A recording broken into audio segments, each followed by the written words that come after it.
بسم اللہ الرحمن الرحیم۔ جب طوفان نوح کے بعد دنیا میں بنی نوع انسان پھر سے بسنا شروع ہو رہے تھے۔ لوگ قبیلہ میں رہ کر زندگی گزارتے تھے۔ ان دنوں عرب شمالی علاقے میں قوم سمود نامی ایک قبیلہ آباد تھا جو حضرت نوح علیہ السلام کے بیٹے سام کی اولاد تھے۔ قوم سمود کا یہ علاقہ مدائن کہلاتا تھا جو بہت ہی سرسبز اور شاداب علاقہ تھا۔ قوم سمود کے لوگ نہایت ہی طاقتور، اونچے قد والے اور زبردست شان و شوکت کے مالک تھے۔ انہیں فن تعمیر میں کمال حاصل تھا۔ یہ لوگ پہاڑوں کو تراش کر انتہائی خوبصورت عمارتیں بناتے تھے۔ ایسی بے مثال عمارتیں مدینہ صالح کے علاقے میں ہزاروں کی تعداد میں بنائی گئی تھی۔ قوم سمود اپنے عالی شان محل، سرسبز کھیت کھلیان اور نعمتوں کی فراوانی کے سبب غرور و تکبر اور سرکشی کے نشے میں چور تھے۔ قوم سمود کے معاشرے میں حق اور انصاف ختم ہو چکا تھا۔ لوگ بے حیائی، فحاشی میں پڑ گئے، یہاں تک کہ یہ لوگ سب سے بڑا جرم اور گناہ یعنی شرک میں بھی مبتلا ہو گئے۔ ابلیس نے قوم سمود کے پہاڑ کاٹ کر پتھر تراشنے کے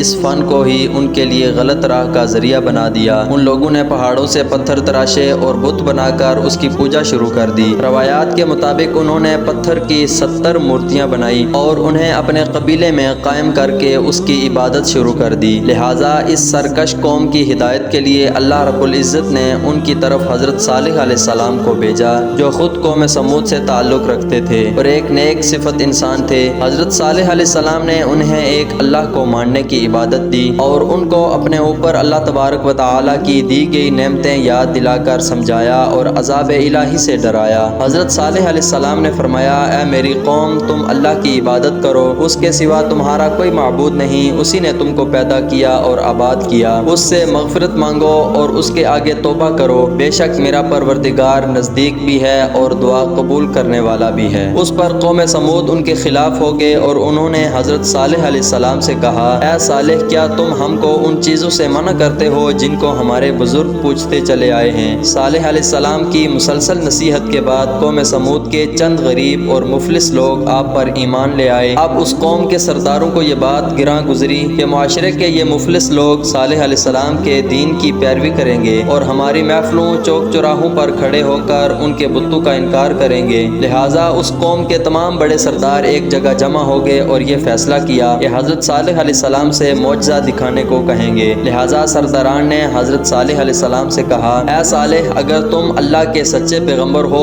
تو ہم کو کوئی ایسا معجزہ دکھاؤ جسے دیکھ کر ہمیں تم پر یقین آ جائے۔ حضرت صالح علیہ السلام نے اللہ کے حضور گڑ گڑا کر دعا مانگی۔ اللہ نے اپنے نبی کی دعا قبول فرمائی اور دیکھتے ہی دیکھتے چٹان شق ہو گئی اور اس میں سے ایک طویل القامت خوبصورت اونٹنی برآمد ہوئی جس میں وہ سب خوبیاں موجود تھیں جن کی قوم سمود نے فرمائش کی تھی۔ جندہ بن عمر بن لبید اپنے چند ساتھیوں کے ساتھ ایمان لے آیا، لیکن اکثر سردار اسے جادو قرار دے کر اس معجزے کا انکار کر دیا۔ یہ اونٹنی اس قوم کے لیے معجزہ بھی تھی اور ایک آزمائش بھی۔ اس اونٹنی نے پیدا ہوتے ہی اپنے برابر ایک بچہ جنا۔ حضرت صالح علیہ السلام نے اونٹنی کے بارے میں فرمایا کہ تم اسے تنگ نہ کرنا، اسے اپنے حال پر چھوڑ دو، اسے برائی کی نیت سے ہاتھ بھی نہ لگانا، نہ مارنا اور نہ ہکانا اور نہ ہی قتل کرنا، ورنہ تمہیں دردناک عذاب پکڑ لے گا۔ یہ اونٹنی میدان صالح کی وادیوں میں رہنے لگی اور جب پانی پینے آتی تو اس دن سارے تالاب کا پانی پی جاتی اور لوگ اپنی حاجت دوسرے دن پوری کرتے۔ جس دن یہ اونٹنی پانی پیتی اس دن اس کا دودھ دہا جاتا تو وہ اتنا ہوتا کہ تمام قبیلے کو کافی ہو جاتا تھا۔ چند دن تو قوم سمود نے اس تکلیف کو برداشت کیا کہ ایک دن ان کو پانی نہیں ملتا تھا کیونکہ اس دن تالاب کا سارا پانی اونٹنی پی جاتی تھی۔ اس لیے ان لوگوں نے طے کیا کہ اس اونٹنی کو قتل کر دیں۔ قوم سمود میں ایک صدوق نامی عورت تھی جو بڑی حسین اور مالدار تھی۔ اس کی لڑکیاں بہت خوبصورت تھی۔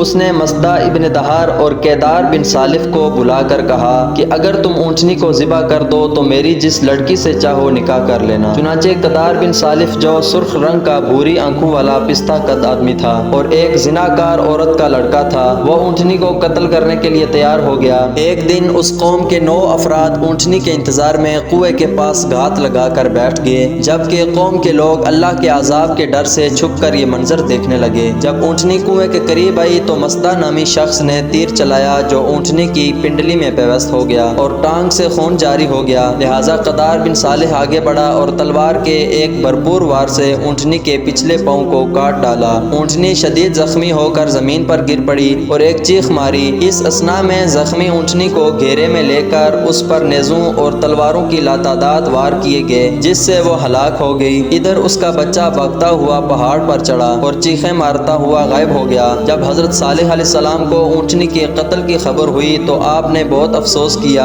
اور فرمایا تم 3 دن کے بعد ہلاک ہو جاؤ گے۔ قوم سمود کی اس سرکشی پر عذاب خداوندی کا ظہور اس طرح ہوا۔ پہلے ایک زبردست خوفناک آواز آئی، پھر شدید زلزلہ آیا جس سے پوری آبادی اتھل پوتھل ہو کر چکنا چور ہو گئی۔ تمام عمارتیں ٹوٹ پھوٹ کر تہس نہس ہو گئی اور قوم سمود کا ایک ایک آدمی گھٹنوں کے بل اوندھا گر کر مر گیا۔ صالح علیہ السلام کی پوری بستی زلزلوں کے جھٹکوں سے تباہ و برباد ہو کر اینٹ پتھروں کا ڈھیر بن گئی۔ حضرت صالح علیہ السلام نے ان لوگوں کی طرف سے منہ پھیر لیا اور اس بستی کو چھوڑ کر دوسری جگہ تشریف لے گئے۔